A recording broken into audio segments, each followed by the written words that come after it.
शादी के बाद सुरुचि ससुराल पहुंची। सारे कार्यक्रम खत्म होने के बाद 3-4 दिनों में सभी मेहमान एकाएक करके वापस चले गए। लेकिन उसकी नंद और उसके 2 बच्चे 2 दिनों के लिए रुक गए। उसके सास ससुर ने तो बहुत पहले ही इस दुनिया से विदा ले ली थी।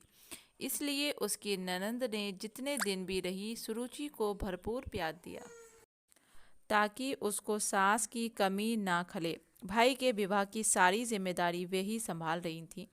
सुरुचि ने उनके सामने ही घर के कामों को सुचारू रूप से संभालना शुरू कर दिया था।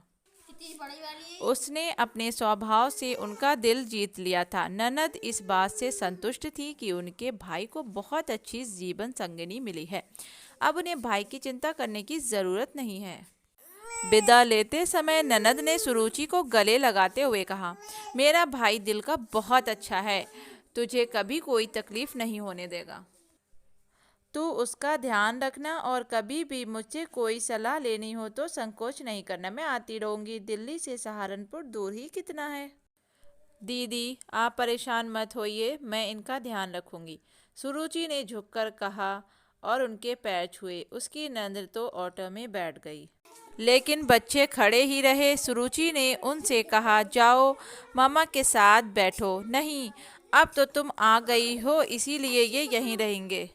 ननद आगे कुछ और कहते कहते जैसे रुक सी गई। सुरुचि ये सुनकर अचानक अवाक रह गई। अभी विवाह को दिन ही कितने हुए थे, इसीलिए कोई भी सवाल करना उसे ठीक नहीं लगा। उनके जाने के बाद उसके दिमाग में सवालों ने उमड़ना शुरू कर दिया था।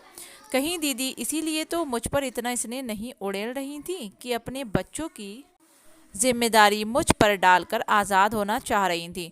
उनके छोटे से शहर में अच्छी पढ़ाई होती नहीं है, लेकिन एक बार मुझसे अपनी योजना के बारे में बताकर मेरी भी तो मर्जी जाननी चाहिए थी। जल्दी से जल्दी अपने शक को दूर करने के लिए वह पति के ऑफिस से लौटकर आने का इंतज़ार करने लगी। सुंदर के आते ही उसने उसे चाय दी। उसके थोड़े रिलैक्स होते ही, ये सोचकर कि उसे ये ना लगे कि उसकी बहन के बच्चे रखने में उसे आपत्ति है, उसने धीरे से पूछा, दीदी के बच्चे यहीं रहेंगे क्या? दीदी के नहीं, वो मेरे ही बच्चे हैं। पत्नी की मृत्यु के बाद दोनों बच्चों को अपने पास रखकर उन्होंने ही उनको पाला है।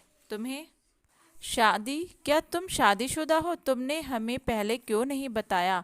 हमें धोखा दिया। अपने पति की बात पूरी होने से पहले ही वह लगभग चीखती हुई बोली। उसे लगा जैसे वह किसी साजिश की शिकार हुई है।